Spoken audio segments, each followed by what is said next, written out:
Tanta coisa aconteceu nesses últimos dias que é até difícil saber por onde começar. O que a gente sabe é que o Bolsonaro fez ontem um pronunciamento covarde,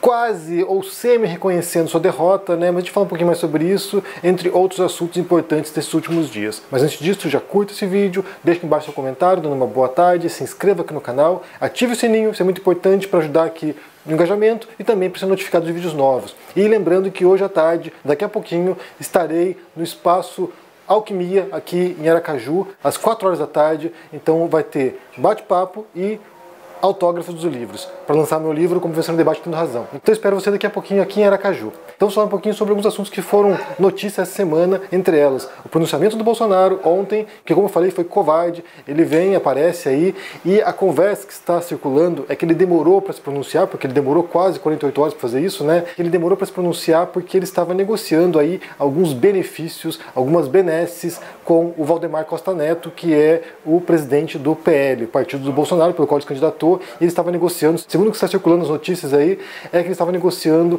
o fim do mandato dele e como ele sobreviveria depois. Então, aparentemente, ele vai receber agora uma grana boa do partido para ser consultor do partido, vai receber também moradia, vai morar numa mansão em Brasília e talvez seja um pouco blindado aí de investigações futuras, sabe-se lá como. O que a gente imagina que vai acontecer, né, e é o que se espera que vai acontecer, é que uma vez que ele deixa a presidência em dezembro, janeiro começa investigações contra ele. Muitas investigações, muitas denúncias contra o Bolsonaro por crimes comuns, denúncias que estão agora no STF que vão descer para a primeira instância e pode ser sim que a gente veja o Bolsonaro preso em breve. Eu imagino que foram muitos crimes cometidos e que tem evidências, tem provas, e uma vez que o Bolsonaro deixa a presidência, muita coisa vem à tona, né? Sigilos do cartão corporativo, por exemplo, outras coisas que estão aí escondidas, ocultas, que virão à tona e muito podre vai ser revelado sobre o Bolsonaro. Então ele está preocupado com o que virá agora, né? Ele está preocupado com o fim da presidência e acabar na cadeia.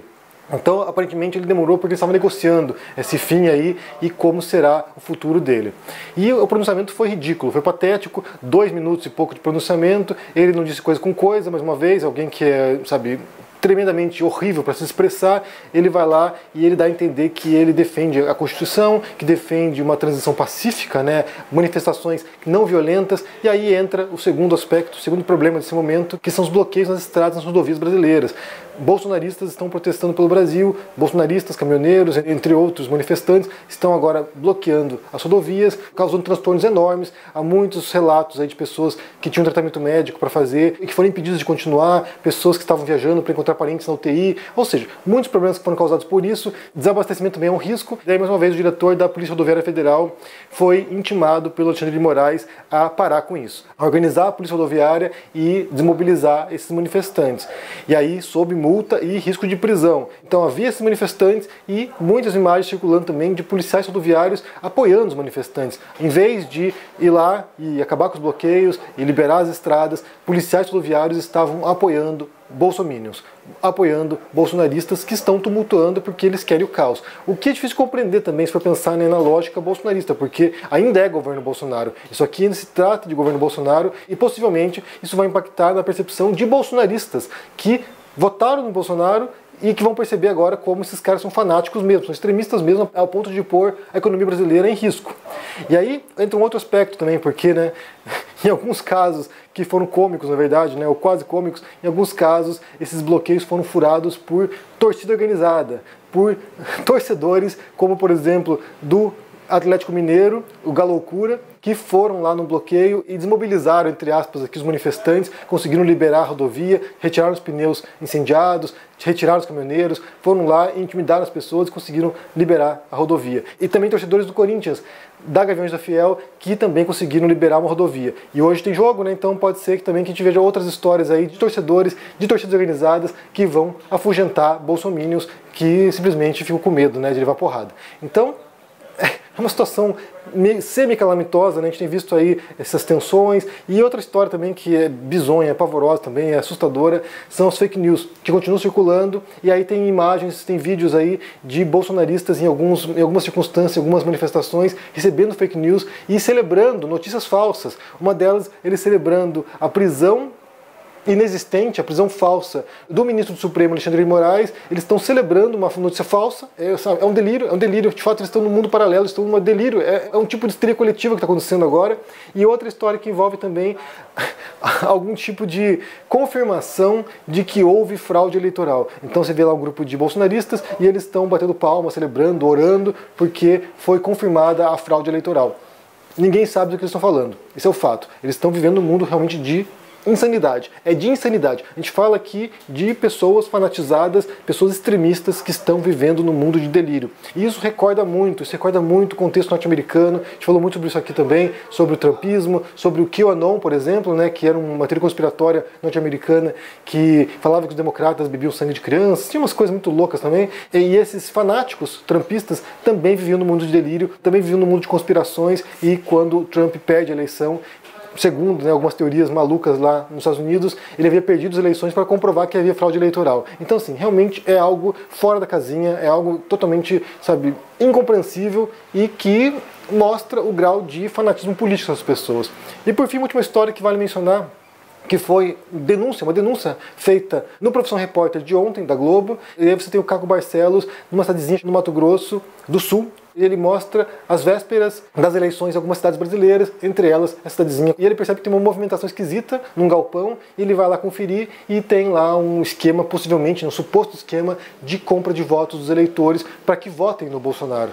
Então, assim, quem recebe o Auxílio Brasil, quem recebe benefício do governo, estava sendo coagido, ou supostamente coagido, a votar no Bolsonaro sob risco de perder o benefício. Então, isso é assustador também, porque demonstra como muitos locais do Brasil, isso pode ter se repetido, porque de fato demonstra um padrão histórico brasileiro, né? Compra de votos não é de hoje, currais eleitorais também não são recentes, mas demonstra aí como isso aconteceu, ou pode ter acontecido em vários locais diferentes, porque a dinâmica dos votos nesse segundo turno foi bastante estranha em alguns sentidos. Basta pensar que o Lula quase venceu no primeiro turno, e no segundo turno a diferença de votos ali é mínima entre ele e o Bolsonaro. Então, assim, o que aconteceu? O que aconteceu entre o primeiro turno e o segundo turno, de modo que muitos votos em alguns municípios foram revertidos. Então pode ser que tenha havido uma pressão, sim, nesse sentido, de empregadores cobrando dos seus empregados para votarem no Bolsonaro, de prefeitos, como nesse caso denunciado pelo Profissão Repórter, também coagindo eleitores a votarem no Bolsonaro, ou em outras circunstâncias, né, essa pressão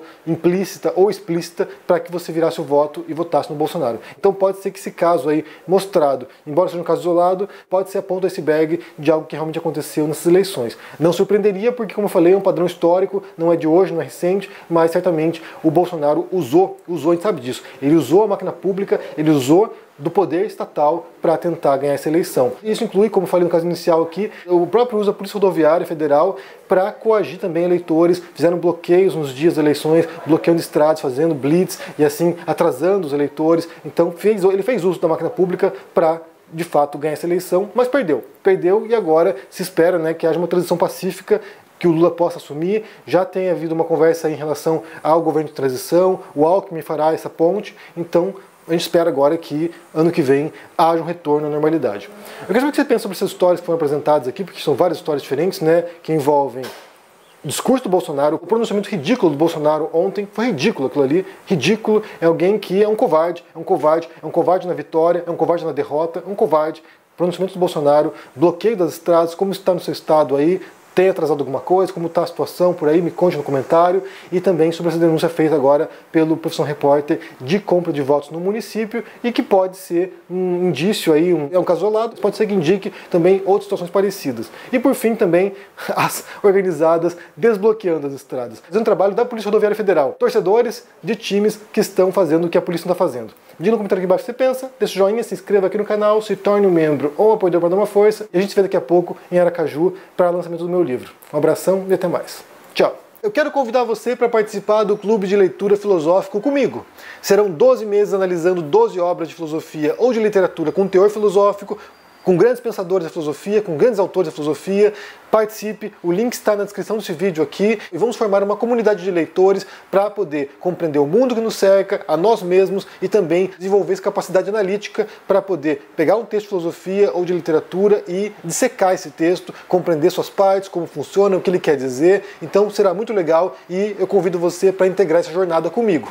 Nos próximos 12 meses, 12 obras, 2 encontros por mês. Venha, participe! Link aqui embaixo. Um abração.